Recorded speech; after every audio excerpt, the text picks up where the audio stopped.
Bon, le gouvernement ne va pas se réunir pour réagir aux propos qui ont été dits. Je me demande bien si ceux qui préparent le note du président Kagame avaient bien fait leur travail, parce qu'il est très en retard. Je crois que ces discours, il aurait dû le prononcer il y a une semaine, où il a été un peu distrait, il n'a pas suivi l'actualité congolaise qu'il affectionne tant, parce que j'ai cru comprendre qu'il est très friand de nos différents passages dans la presse internationale, parce qu'il est revenu déçu. C'est bien pour lui, parce que ça lui permet d'avoir des éléments d'information. Alors, qu'est-ce qu'il faut dire? Je pense d'abord que le président Kagame n'a pas de qualité pour faire un quelconque commentaire sur ce qui concerne les élections. Premièrement, avant de parler élection, on doit parler de liberté d'expression. Est-ce que liberté d'expression existe au Rwanda?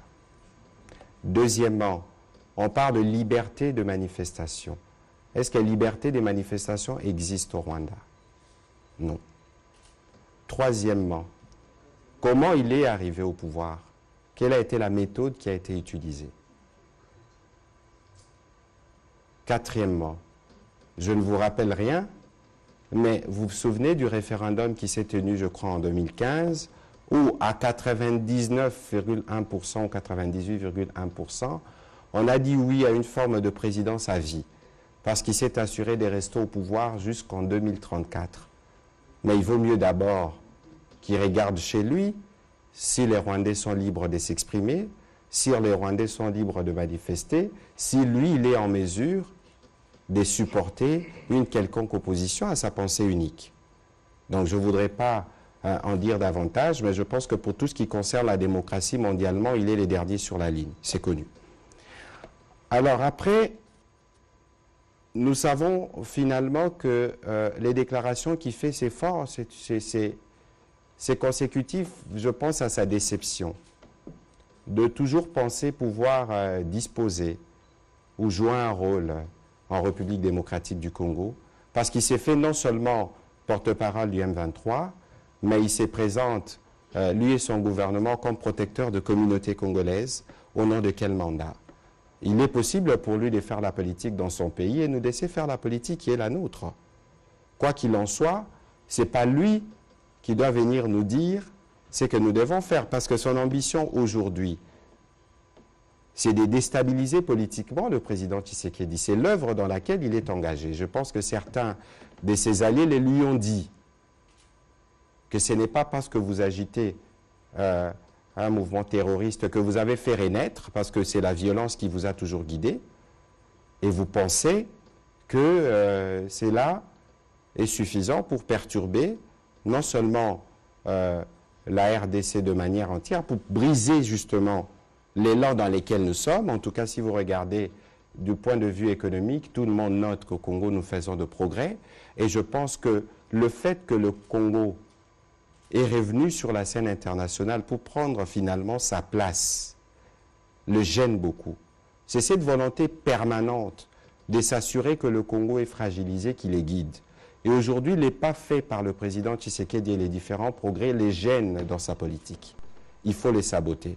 Parce que les calculs derrière, ce n'est pas seulement de faire cette déstabilisation politique à travers cette situation de sécurité, mais c'est aussi interférer dans les prochaines élections. C'est évident et nous savons tous qu'il a de relais ici.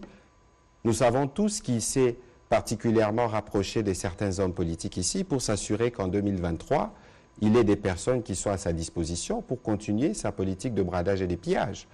Il est évident que le président de la République, à son arrivée, la stratégie diplomatique, c'était une stratégie d'ouverture. Venez, nous pouvons travailler ensemble pour les biens de nos populations respectives. C'est même dans cette trame que nous avons adhéré à la Eastern African Community. Mais malheureusement, les schémas qui veulent que la paix soit restaurée, qui veulent que nous parlons économie de manière transparente, n'est pas les schémas qui l'arrangent. Et parce que ça ne l'arrange pas, il faut trouver des moyens pour perturber. Mais je pense que cette guerre qui fait en République démocratique du Congo, c'est une guerre des trop. Regardez les massacres des Kishiché, localités occupées par les terroristes du M23 et des ADF. Les populations qui disent non sont massacrées nuitamment, des porte à porte. Des porte à porte. Des jeunes sont en relais de force, Mais le responsable de tout ça, c'est qui finalement, si ce n'est pas lui? Je pense qu'il est possible pour lui aujourd'hui, parce que j'ai entendu aussi qu'il a parlé de paix, d'être un véritable acteur de paix. Et s'il est tant préoccupé par l'organisation des élections en République démocratique du Congo, il peut demander à ses troupes et ses M23 de vider les lieux. Ce n'est pas difficile. C'est ce qui est prévu, parce que lui, il pense que c'est les prétextes que nous voulons utiliser. Encore que si c'était là, c'est là le prétexte, on n'aurait pas fait notre part pour ce qui concerne l'organisation des élections. Je pense que, de toute évidence, sur la démocratie, il peut encore apprendre des leçons chez nous, parce que vous avez vu, par exemple, hier, l'exercice que le président de la République a eu avec les jeunes. Je ne suis pas sûr que dans son pays, c'est possible. Mais bon, voyons voir avec le temps, comme il nous suit souvent, peut-être qu'il va prendre quelques petites leçons qui vont lui permettre d'être plus démocrate et de permettre aux Rwandais de s'exprimer plus librement.